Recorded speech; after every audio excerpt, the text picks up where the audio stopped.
Voilà, bonsoir, nous nous retrouvons pour cette quatrième soirée Bethel veillée paroissiale en l'absence donc de culte et donc d'adoration du Saint-Sacrement.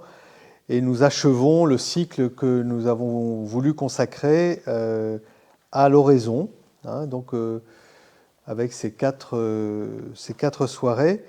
Vous remarquez que le décor a quelque peu changé puisque nous avons déjà les quatre bougies de l'Avent qui sont encore éteintes, mais qui nous annoncent que la semaine prochaine, nous entrons dans le temps de l'Avent et nous espérons, et nous avons bon espoir d'ailleurs, que nous pourrons reprendre les veillées paroissiales d'adoration dès jeudi prochain, et donc nous pourrons nous retrouver en vrai. Voilà, nous terminons aujourd'hui donc ce cycle et nous nous souvenons que la prière, l'oraison, telle que nous avons essayé de la décrire, consiste en trois grandes parties qui se succèdent, qui se chevauchent. La première, c'est la mise en présence de Dieu, du priant avec son Dieu. Nous avons consacré 2 séances principalement. Le corps de la prière, donc finalement la partie la plus importante, qui est cette écoute hein, de la parole de Dieu à travers soit la méditation de l'Écriture, soit la contemplation des scènes évangéliques. Et puis, dès lors que l'oraison est un dialogue avec Dieu, après avoir écouté, il y a le temps de la réponse. Et c'est ce que nous allons parcourir aujourd'hui. Comment allons-nous répondre au Seigneur? Ce que saint Ignace, par exemple, propose dans ce qu'il appelle les colloques, hein, qui sont ces temps justement où le priant répond à Dieu et lui parle. D'ailleurs, colloque, ça veut dire parler avec, hein, tout simplement. Eh bien, saint Ignace propose de s'entretenir avec le Seigneur à propos de ce que j'ai reçu. Hein. J'ai écouté, et comme dans tout dialogue, le fait d'écouter mon interlocuteur eh bien, me pousse à répondre à partir de ce que j'ai entendu. Et je cite une phrase de Romano Guardini, d'ailleurs, qui est extraite de ce livre, je ne sais pas si on peut bien le voir, Initiation à la prière, que je vous recommande, qui est un grand classique, et dont je me suis beaucoup inspiré dans les propos que je vous ai tenus. En tout cas, voilà cette phrase de Romano Guardini, « C'est en parlant à Dieu que je deviens véritablement quelqu'un, ce moi-même qu'il a voulu en me créant et en me rachetant. » Voilà. Au fond, ce n'est qu'en allant jusqu'au bout du dialogue, c'est-à-dire en parlant à Dieu, eh bien, que je deviens véritablement celui que je suis. Et donc, quelle est cette prière, finalement, dans laquelle le priant parle à son Dieu? Eh bien, je dirais que, peut-être dans sa forme la plus haute, cette prière, c'est ce que nous appelons la louange. La louange, c'est simplement, d'une certaine manière, la reconnaissance que Dieu est Dieu et l'émerveillement devant qui il est. La joie pure de ce que Dieu existe. La louange est sans doute la prière dans laquelle nous sommes le moins tournés sur nous-mêmes, puisque nous sommes entièrement tournés vers Dieu, devant sa splendeur, et que nous l'admirons, que nous le chantons, que nous le louons, d'une manière d'ailleurs gratuite. Pour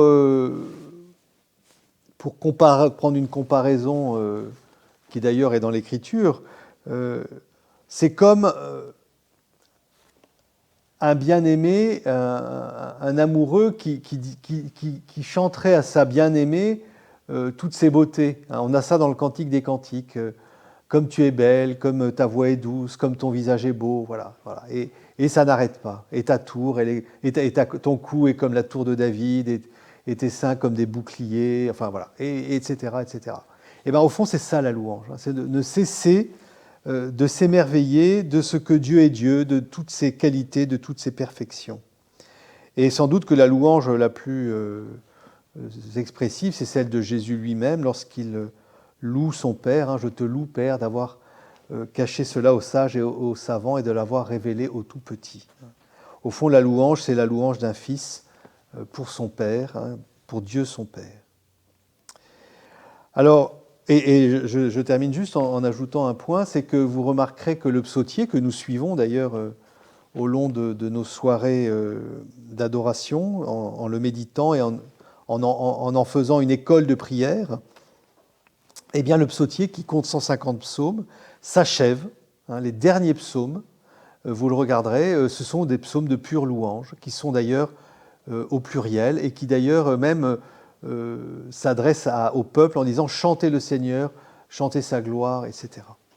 Donc peut-être que le sommet, hein, de notre prière, l'aboutissement de notre itinéraire, c'est la louange.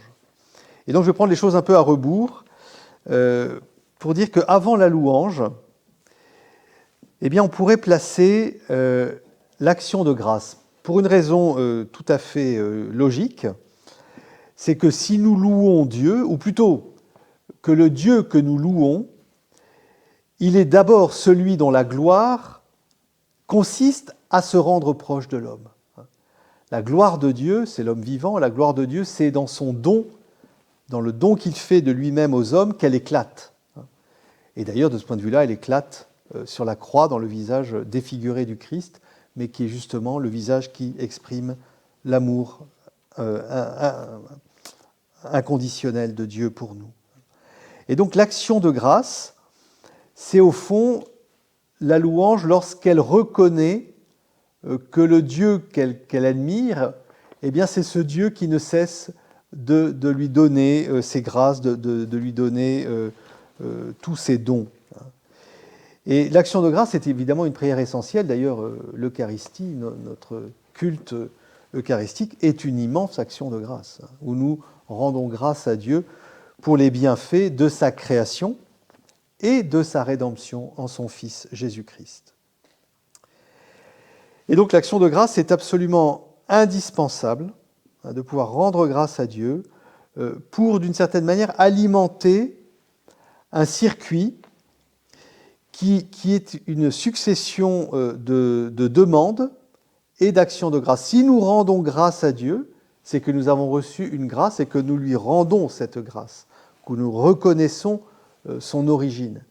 Et ainsi, parce que nous reconnaissons celui qui est l'origine de toute grâce, eh bien, cela nous permet d'accueillir les autres grâces que nous demandons. C'est pour ça que l'action de grâce, finalement, va aussi de pair avec la prière de demande. Je ne rends grâce à Dieu que si, au préalable, je lui ai demandé quelque chose et que je l'ai reçu. Et donc il est important, et peut-être ça va être d'ailleurs tout l'objet de l'enseignement de ce soir, ça va être vraiment le point important d'entrer dans la prière de demande, qui est l'essentiel finalement de notre prière, de notre réponse à Dieu. Qu'est-ce que nous voulons demander à Dieu? Question pas simple, et expérience d'ailleurs difficile. Finalement, nous ne demandons pas tant que ça, et si nous demandons souvent, comme je vais l'expliquer, pas de manière ajustée. Donc c'est une expérience difficile de demander à Dieu, c'est une expérience qui est aussi bien sûr nécessaire, parce que si je cesse de demander, je cesse de recevoir. Jésus nous dit « demandez et il vous sera donné ». Mais si je ne demande rien, il ne me sera rien donné. Et surtout, si je ne demande rien, c'est que je n'ai pas la foi. Parce que avoir la foi, c'est justement croire que Dieu m'écoute et qu'il m'exauce. Et donc la prière de demande, c'est un lieu qui vérifie notre vie de foi. Notre vie de foi, ce n'est pas seulement croire que Dieu existe ou que Jésus ceci, cela, c'est croire que Dieu m'aime et que je peux lui parler en son Fils Jésus-Christ et qu'il va m'écouter et m'exaucer. Et je précise, il faut demander d'abord pour soi. Alors beaucoup de gens disent, mais non, si je demander pour soi, c'est égoïste, c'est pas bien, il faut demander pour les autres, il faut être altruiste, etc. Pas du tout. Il faut demander d'abord pour soi parce qu'on est le premier pauvre et que si on ne demande pas les grâces dont nous avons besoin, eh bien, finalement, nous nous conduisons comme des personnes autosuffisantes. Donc la prière de demande, elle est absolument nécessaire pour aussi vérifier notre pauvreté de cœur. Et si on demande seulement machinalement ou du bout des lèvres, un, c'est qu'on n'en a pas vraiment besoin, et deux, c'est qu'on n'a pas vraiment la foi. Et lorsque Jésus dit, en vérité, je vous le dis, si vous avez une foi qui n'hésite point, tout ce que vous demanderez, vous l'obtiendrez. Ah, ce n'est pas des paroles en l'air, c'est des paroles, est-ce qu'on y croit ou non? Voilà. Jésus est venu changer notre relation à Dieu, il nous a ouvert le chemin et l'accès au Père, et donc désormais nous pouvons et nous devons demander. Nous serions bien les plus fous des hommes de ne pas profiter de cette relation directe que nous avons avec Dieu. Ceci, évidemment, nous amène à une question plus délicate, enfin, ou peut-être qui nous taraude, c'est finalement, mais qu'est-ce qu'on va demander? Qu'est-ce qu'il faut demander? Et là, je vous cite Saint Jacques, l'épître de Saint Jacques au chapitre 4, verset 3. « Vous êtes jaloux et vous ne pouvez obtenir. Vous ne possédez pas parce que vous ne demandez pas. Vous demandez et vous ne recevez pas parce que vous demandez mal, afin de dépenser pour vos passions. » Voilà. Assez spontanément, alors sans croire qu'on demande que le vin coule à flot et qu'on puisse s'alourdir dans la débauche, mais assez spontanément, nous demandons quand même des choses, parce que notre vie humaine est assez, fragile et menacée, et que donc on a besoin de sécurité, et que donc, bien souvent, nous demandons, sinon pour nos aises, au moins pour notre sécurité, hein, de pouvoir manger, de pouvoir avoir un boulot, de pouvoir réussir tel projet, etc. Nous demandons des biens, hein, mais qui ne sont pas le bien essentiel. Hein. Le bien essentiel, c'est Jésus qui nous le dit. Hein. Combien plus le Père du ciel donnera-t-il l'Esprit Saint à ceux qui l'en prient? Luc 11, 13. Voilà. Le bien qu'il nous faut demander sans cesse, c'est l'Esprit Saint. Et à travers l'Esprit Saint, les dons de l'Esprit Saint. Et alors, si nous recevons l'Esprit Saint, nous aurons la clarté suffisante pour discerner dans notre vie les choix à faire. Et surtout, nous découvrirons que notre Père du ciel, eh bien, il est provident. Et que tout ce que les païens demandent, à savoir qu'allons-nous manger, de quoi allons-nous nous vêtir, tout ça, ce sont les païens qui le demandent. Mais nous ne le demandons même pas parce que nous savons que le Père nous aime et qu'il s'en occupe. Ça ne veut pas dire que nous allons vivre d'amour et d'eau fraîche. Ça veut dire que si nous cherchons le royaume de Dieu et sa justice, comme le dit Jésus en Matthieu 6, 33, tout le reste nous sera donné de surcroît. Donc il ne s'agit pas de rien faire et d'attendre que le repas nous soit servi, mais il s'agit d'abord de chercher et de demander le royaume et sa justice. Et le reste nous est donné de surcroît, car le Père sait de quoi nous avons besoin. Et là se découvre tout le mystère de la providence qui existe, qui est bien réel, parce que le Père prend soin de ses enfants, mais qui ne peut se découvrir et se reconnaître dans les événements de notre vie que dans la foi. Je vous rappelle l'exemple bien connu de Salomon, au premier livre des Rois, chapitre 3, versets 4 à 13, lorsque Dieu lui dit dans un songe « Demande-moi ce que tu veux et je te le donnerai ». Voilà. Peut-être qu'on peut, chacun de nous, essayer de répondre à cette question, comme si Dieu nous l'a posée. Qu'est-ce que je veux demander à Dieu? Et vous vous souvenez de la réponse de Salomon, de mémoire, hein, tu m'as placé sur un peuple nombreux et dans une tâche difficile. Aussi, je te demande la sagesse pour gouverner. Je te demande un cœur capable de gouverner ce peuple et suffisamment sage. Et Dieu lui répond, eh bien, parce que tu ne m'as demandé ni la richesse, ni le succès, ni le succès militaire, eh bien, je te donne cette sagesse par laquelle viendront tous les autres biens. Et d'ailleurs, je te donne non seulement un cœur sage et intelligent comme tu le demandes, mais en plus, je te donne la richesse, le succès et l'honneur. Voilà. Donc il y a vraiment ici, chez Salomon, une attitude que nous pouvons faire nôtre, hein, ne pas se tromper sur ce que nous avons à demander. Non seulement pour pouvoir l'accueillir, mais déjà pour que Dieu veuille nous le donner. Hein. Et Saint Jean, dans sa première épître, au chapitre 5, verset 14, nous dit cette parole qui doit nous inciter vraiment à demander. Nous avons en Dieu cette assurance que si nous demandons quelque chose selon sa volonté, il nous écoute. Voilà, ce que Dieu veut, hein, c'est que nous puissions finalement accomplir la mission qu'il nous donne, hein, à l'écoute justement de sa parole. Et ce qui est nécessaire pour cela, c'est les biens spirituels, les dons de l'Esprit Saint chaque jour, la patience, l'amour, la force pour vivre les épreuves, la persévérance dans la fidélité, etc., etc. Mais on remarque que si la grâce est liée au don de l'Esprit Saint, c'est que Dieu ne nous exauce jamais de l'extérieur. Dieu ne va pas résoudre nos problèmes. Ça, c'est païen de croire cela. Hein. Dieu ne résout pas nos problèmes de l'extérieur comme un Deus ex machina, mais Dieu nous exauce de l'intérieur de notre propre liberté, de l'intérieur de notre propre volonté, en mettant dans notre vouloir, eh bien, son propre vouloir pour que nous l'accomplissions.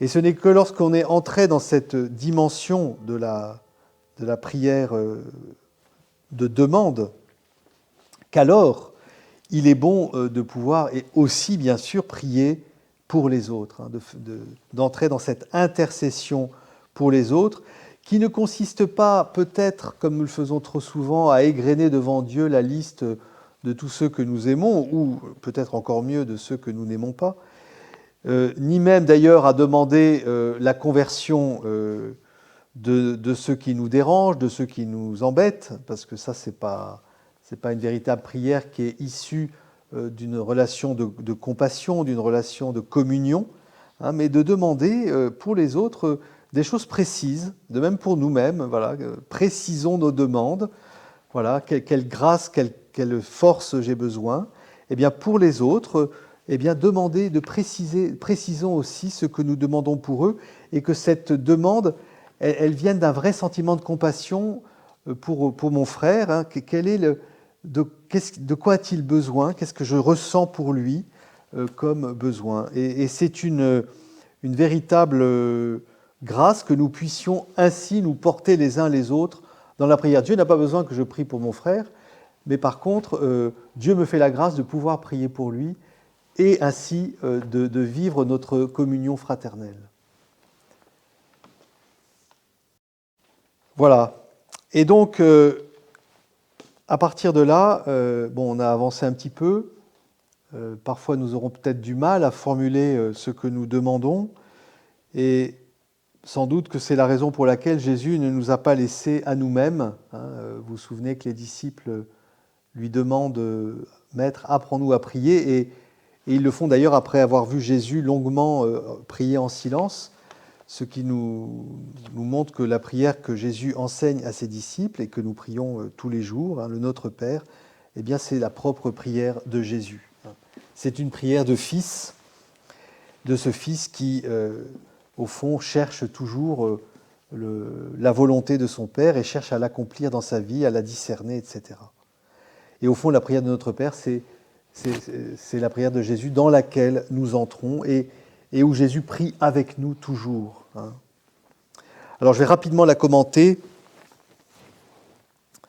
en prenant d'abord mot par mot, et je vous invite d'ailleurs peut-être à faire un jour une oraison en prenant le temps de dire cette prière, mais vous voyez, de pouvoir prendre un mot, le laisser un petit peu résonner, pouvoir l'habiter, pouvoir le dire véritablement avec son cœur, respirer, voilà, laisser un mot et puis prendre le silence pour que ce mot ou cette phrase hein, vienne se déposer dans notre cœur et puisse voilà, être dite en vérité.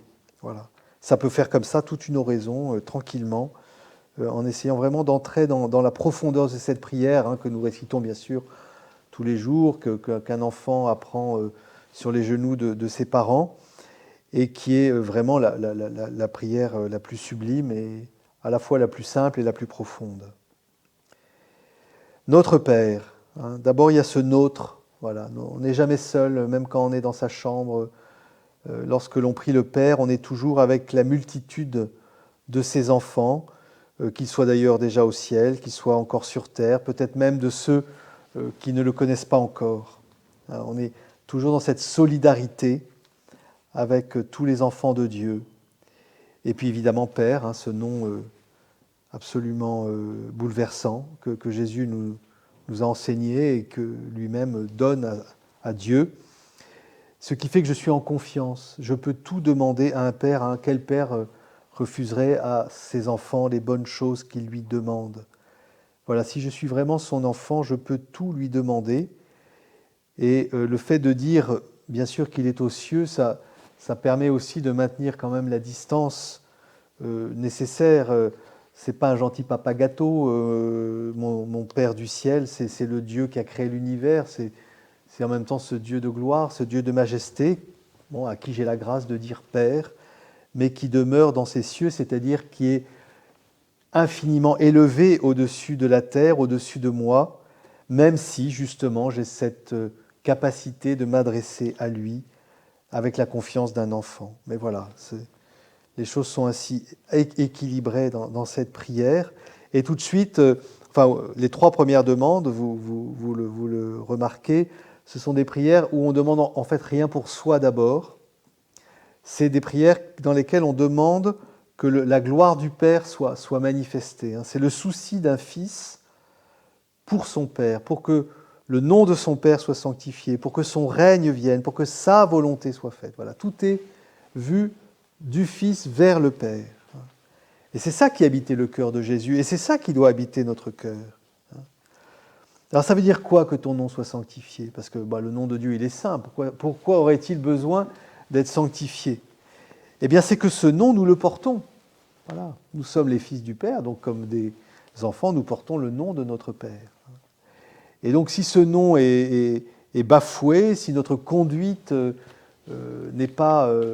rend pas honneur à notre Père, n'est pas sainte, eh bien le nom de Dieu sera méprisé, le nom de Dieu sera blasphémé. Un peu comme si vous voyez un enfant mal élevé qui fait n'importe quoi, tout de suite vous dites il est mal élevé, ses parents ne se sont pas bien occupés de lui.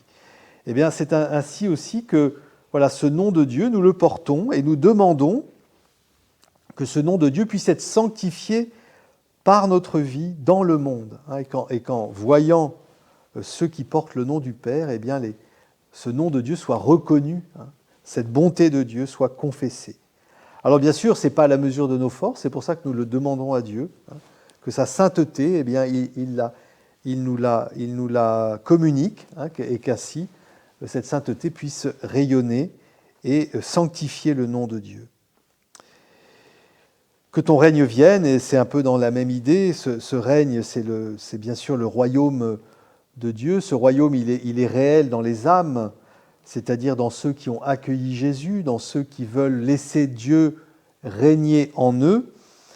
Mais en même temps, nous demandons le royaume, ou le règne, le mot est le même, nous demandons le royaume parce que nous voyons bien que ce monde gît encore sous d'autres tyrans, sous d'autres maîtres, et que Dieu, c'est pas qu'il n'est pas le maître de tout, il est tout puissant, mais que son règne ne peut venir que par nous, que par son Fils, et à travers son Fils, par l'Église.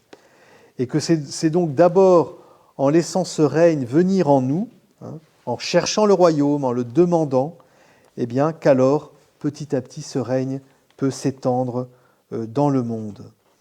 Et en même temps, c'est Dieu qui justement est l'artisan de cette venue du règne, et c'est pour ça qu'il nous faut la demander.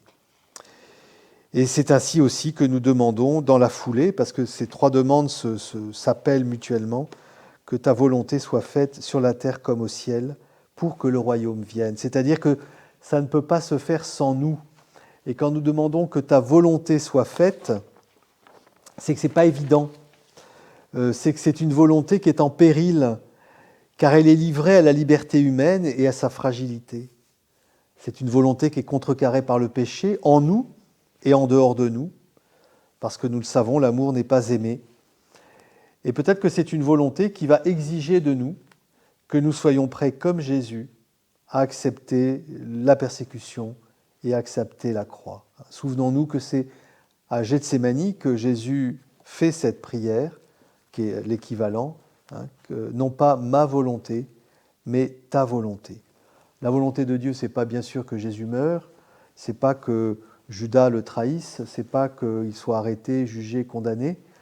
La volonté de Dieu, c'est que le monde soit sauvé, mais que le monde soit sauvé ne peut s'accomplir que dans le libre consentement à l'ingratitude et au péché et au mal que nous inflige le péché, le pécheur, les pécheurs, pour que justement le péché puisse être renversé et que le pardon puisse l'emporter. C'est ainsi que la volonté de Dieu s'accomplit, c'est ainsi que Jésus l'a accompli, et nous avons à demander que cette volonté de Dieu puisse se faire dans notre vie et dans celle des hommes, ce qui passera par un consentement aux épreuves, vécu en communion avec le Christ, par une acceptation de nos croix quotidiennes. Voilà. Encore une fois, il ne s'agit pas de demander que Dieu nous agisse de l'extérieur et résolve nos problèmes, il s'agit de s'engager dans son œuvre et ainsi, à travers notre propre action, que la volonté de Dieu puisse s'accomplir. Voilà, je passerai un peu plus vite puisque je vois que le temps passe sur les 3 dernières demandes, mais, enfin les 4 à vrai dire, mais les 3 suivantes, d'une certaine manière, vous verrez, elles correspondent un peu aux 3 premières. En tout cas, elles touchent cette fois-ci non plus, elles ne s'adressent plus à Dieu en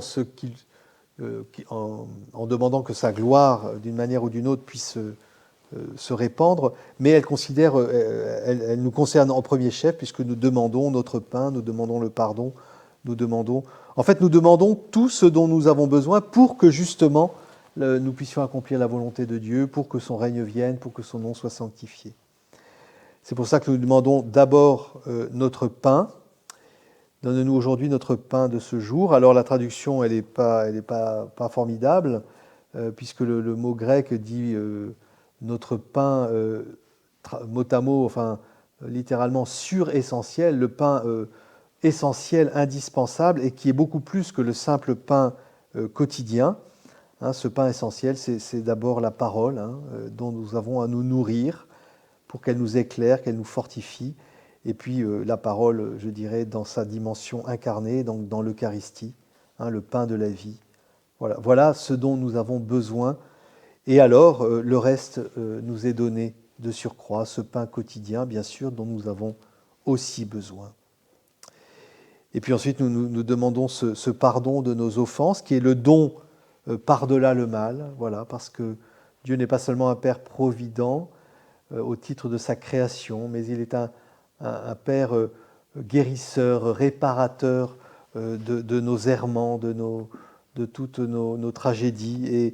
Et donc le pardon, c'est cette manière dont le règne de Dieu s'installe définitivement. Lorsque le pardon est donné, voilà, Dieu est présent.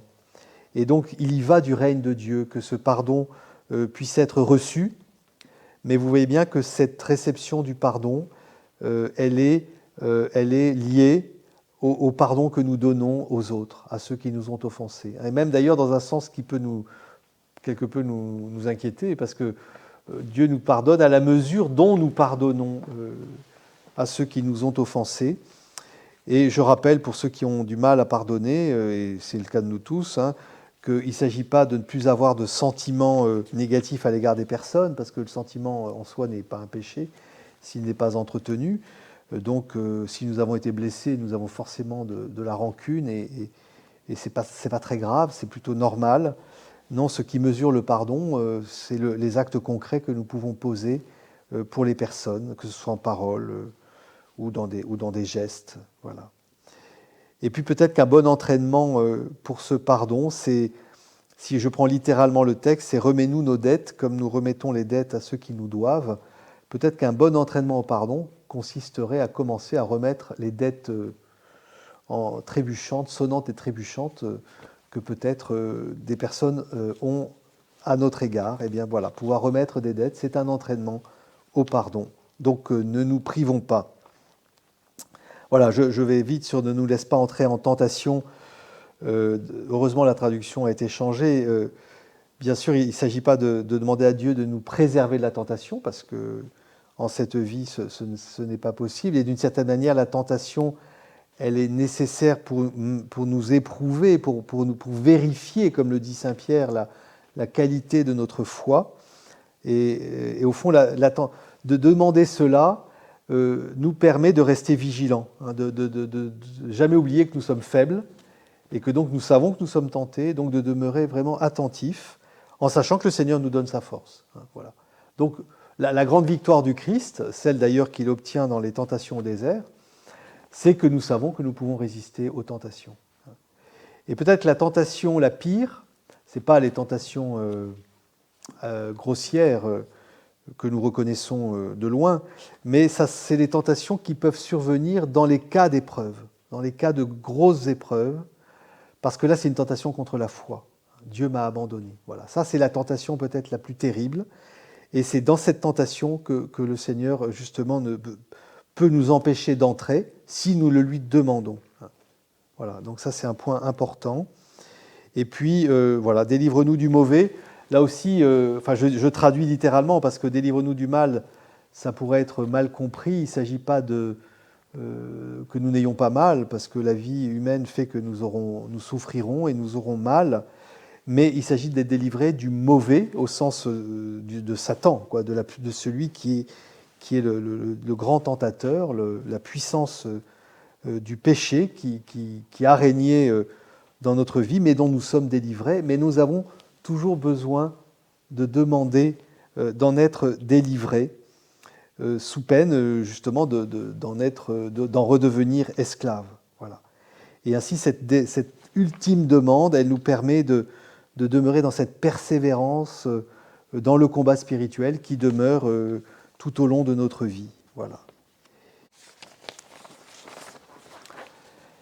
Et pour terminer, j'ajoute un dernier point. J'ai une petite feuille qui résume l'essentiel de nos 4 soirées sur une seule page, avec un petit peu les points les plus importants. Vous la trouverez disponible sur le site de la paroisse dès ce week-end. Elle s'intitule « Simple conseil pour l'oraison ». Ça vous permettra d'avoir un petit memento, voilà, au cas où vous ayez des trous durant vos oraisons.